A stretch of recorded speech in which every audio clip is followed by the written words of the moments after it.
The average person opens up Instagram 150 times a day, but that's by design. Like you said, companies, from product design, they're putting fortunes in to understand why we do what we do. And variable reward, dopamine pops, all that stuff. Exactly. And so if you're picking up the phone the first thing in the morning, the challenge is a number of reasons. This is a challenge. First of all, there are these 4 primary brainwave states. Beta is what you and I are in right now, we're awake. Delta is when you're fast asleep. In between those 2 states, theta and alpha, are extremely important brainwave states for learning. So theta is the state right in and out of sleep. Theta is the state that we call creativity. When you are your most creative, usually it's coming because you're in this theta state. And you know this, when you're in and out of sleep, or you're close to you're so deep, your mind goes and you come up with ideas. You know what puts you in a theta state?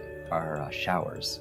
Oh, really? You ever notice when you're in the shower, you come up with some of your best ideas? Yeah, and your brain kind of drifts. It does, because you're in that brainwave state. So a big part of my work is taking the invisible and making it visible.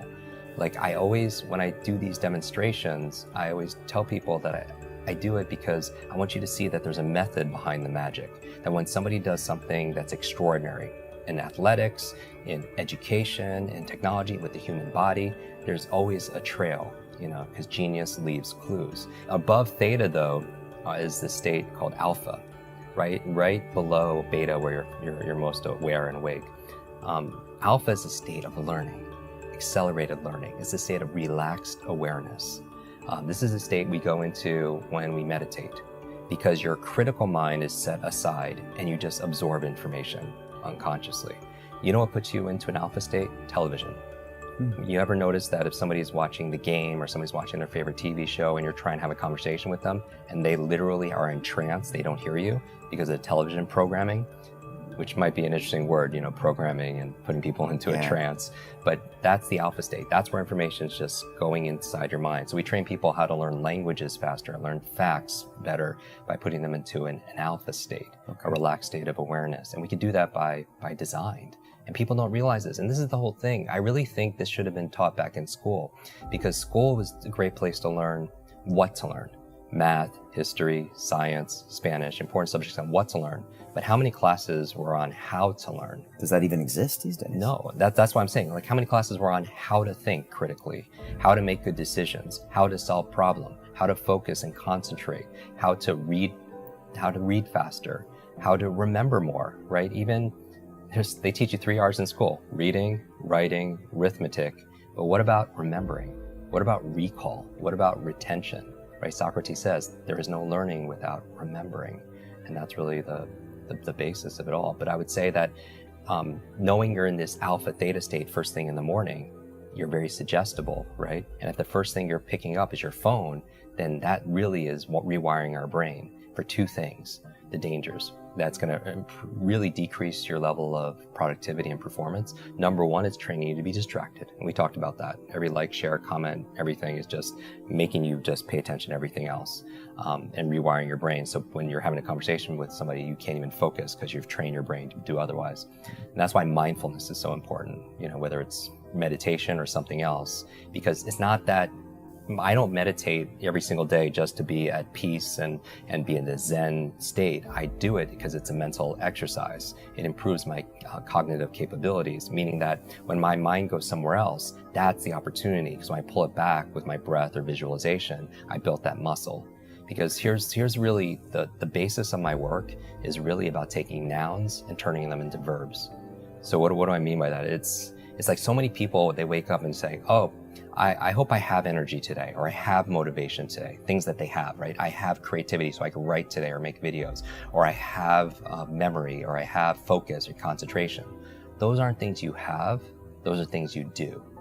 And so you don't have love, you do loving things. You don't have energy, you do things that give you energy. Just like that applies, same thing with learning. You don't have focus, there's a process for doing focus. You don't have a memory, there's steps to improve your memory or to remember things better. Creativity is not something you have, there's actually a process for creativity. So you should never suffer from writer's block or anything else like that, because that's where if you don't understand how you work, when I was talking about self-awareness and understanding ourselves, I think if somebody wants to improve their esteem, the self-esteem overnight, just study your brain. Like you'll get a boost of confidence and pride like instantly, because it is the most incredible, I don't even know what to call it, a device, a supercomputer, what, in the whole universe. It's not just about going out to Mars and all these other places. I want to go in here, because this controls what? Everything, our careers, our income, our health, our relationships, whether or not you get, complete. We were talking about this before our conversation here. When you're training for Ironman and triathlons and everything else, is how much of it is mental. Like we know, like everyone knows what to do, but do they do what they know? Because common sense is not common practice. And it's a myth that knowledge is power. Knowledge it has the potential to be power. It only becomes power when we use it, when we apply it. Like people think they should get points for buying books and sitting on the shelf, and it just sits there and it becomes like shelf help, not self-help, right? Self-help, yeah. Or somebody will go and learn something. I'll listen to a podcast like this or a show, or they'll go to a conference. They'll pay all this money, but they don't do anything with what they learn. And part of it also is because they forget it. Everyone knows there's a learning curve, but there's also a forgetting curve. Did you know, like the forgetting curve says that if you learn something once, within 48 hours, 80% of it is gone. 80%. So you listen to a show, you watch something, on YouTube, you go to a conference, you read a book, within 2 days, the majority of it is gone, because nobody trains us how to have, that's why memory is so important. And so the first thing, don't touch your phone, because it's training you to be distracted. The second thing is it's training you, rewiring your brain to be reactive, meaning that you're in this relaxed state of awareness when you first wake up. You pick up your phone, you get one text with bad news, or one voicemail, or one email, and this has all happened to us. You're in a bad mood for the rest of your day, because you're so impressionable. You're in that hypnotic state, and it affects you, and you can never have a quality life with that, and be the best version of ourselves, be an elite mental performer, high performer, when you're responding and reacting to everybody else. My friend Brendan Burchard says, an inbox is nothing but a convenient organizational system for other people's agenda for your life. And how can you have vision for your life? Like for me, the night before, like I did a whole episode on my morning routine, like 10 things I do every morning to jumpstart my brain. And I also have an evening 1 hour routine to get into sleep, to maximize my sleep, because sleep is so very important to be able to do.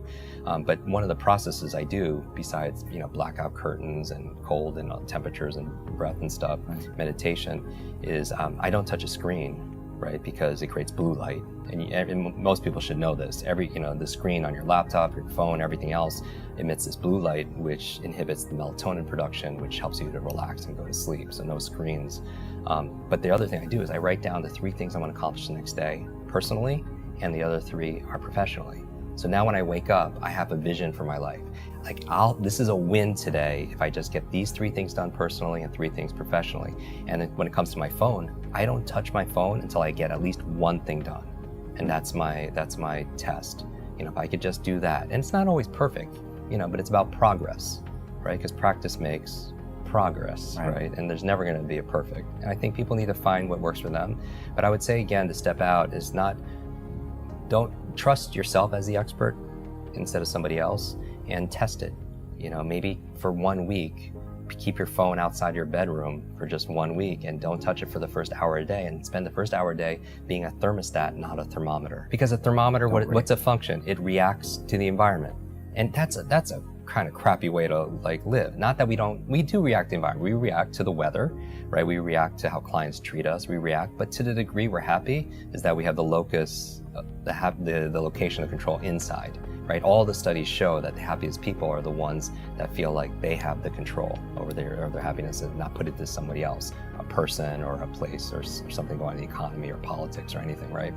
So a thermometer reacts to the environment, but a thermostat's different. What does that function? It sets the environment. It sets a goal, it sets a temperature, and then the environment raises to it. And so I feel like anyone who's attracted to your work or to mine, they're thermostats, because they have a growth mindset. Because if they thought things were fixed, they wouldn't watch something like this, because what's the point? It's just all predestined and it's set, and we can't grow.